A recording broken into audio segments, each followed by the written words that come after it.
Өөрөө өөрийнхөө амьдралд дурлсан байгаа эмэгтэй хүнд ирчүүд өөрийн мэдлгүй татагддаг юм байна.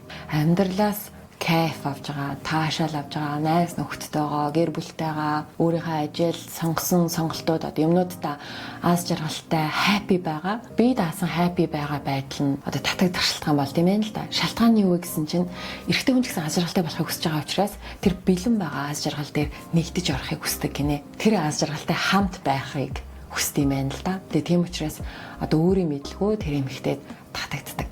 Дараагийн шинж нь маш сайн сонсогч байд юм байна. Эрэгтэй хүнийг маш сайн сонсдог. Тэгээ сонсож явах явцдаа хүндлээд маш сайн ойлгоод сонсоод байгаа байдал нь эрэгтэй хүнд аюу таатай мэдрэмж өгдөг юм байна л да. Тэр мэдрэмжийг авчихсан учраас тэр эмэгтэй сонсцсон учраас ахин дахин араас нь гүгээд идэм байна. За дараагийн шинж нь болохоор амар сонирхолтой хошин хөнгөн зантай эмэгтэй хүн гэх юм уу? Хүнд хэцүү зүйлсийг ч гэсэн хөнгөн хүлээж авдаг, тоглоом болгох чинь ер нь ингээд амьдралыг айгу хүн дээр биш хөнгөнөөр хүлээж авч байгаа энэ байдал нь эрэгтэй хүн таалагддаг юм байна. Тэгэл хөнгөн байдлаар сэтгэндэг ч гинөө.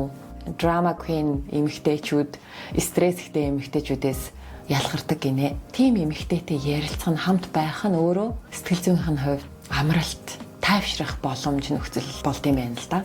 Дашрамд 9 бүлэгтээ хосуудын амьдралыг харуулсан бүр тэр тусмаа хосуудын дотн харилцаа буюу секс коучинг зөвлөмжтэй ийм эротик зохиол хосын жоор нэмэх 21 насанд хүрэгчдийн ном маань сонсдог аудио бэлгэлсэн байгаа. Бити гайхаарай. Би уншиж байгаа шүү. Зөвхөн насанд хүрэгчтэй шүү. Би доор комментээр линкийг тавьчих. Сонирхоод үзээрэй.